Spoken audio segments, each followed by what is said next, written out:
Mughal ruler. 15वीं शताब्दी के hanging से भारतीय चित्रों में महत्वपूर्ण परिवर्तन दिखाई देने लगे।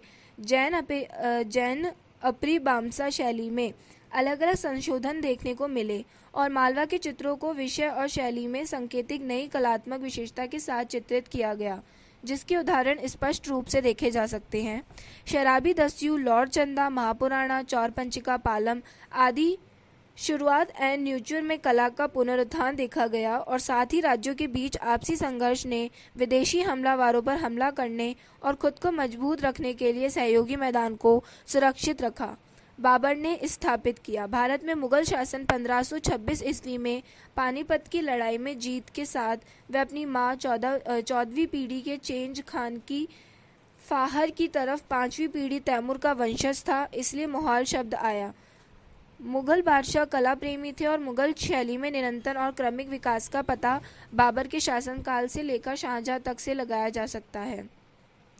पहले के मुकाबले कला मुख्यतः फारसी थी, जिसे भारतीय संदर्भ में प्रस्तुत किया गया था। यह फारसी और भारतीय विचार के सम्मिश्रण के रूप में विकसित हुआ। अकबर के उद्भव में राजस्थानी, अपभ्रंश और दक्खन थैली के संश्लेषण के कारण ये शैली उभरी और एक समृद्ध परंपरा के साथ चित्रकला की विशिष्ट शैली के रूप में तेजी से पहचान मिली। इसलिए कहा जा सकता है कि फारसी और राजस्थानी शैली ने मुगल शैली को जन्म दिया। जहांगीर के अधीन इस शैली का पूरी तरह से भारतीयकरण किया गया, जबकि शाहजहां के शासनकाल में इसने यूरोपीय प्रभाव को बढ़ाया।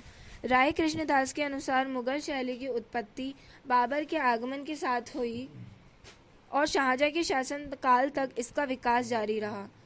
जहांगीर के अधीन चरमोत्कर्ष तक पहुंचा।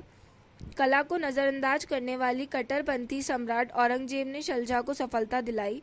कलाकारों ने अपने जीवन को बचाने के लिए अन्य राज्यों में शरण ली और इससे मुगल कला का पतन हुआ। अदालती कला होने के नाते इस कला के रुचियों के लिए अलग अलग आयामों को लिया गया, इसीलिए यह मुगल शैली को व्यक्ति के संबंध में समझने के लिए उचित होगा। Babur is credited for the establishment of the Mughal dynasty 1526 AD in the India, but he very short period and died soon after in 1530 AD. No miniature survived from the reign of founder, but he was interested in fine art because he had been analyzed the painting and Persian painter Bizaz and Shah Muzaffar. He has also mentioned these artists in the autobiography.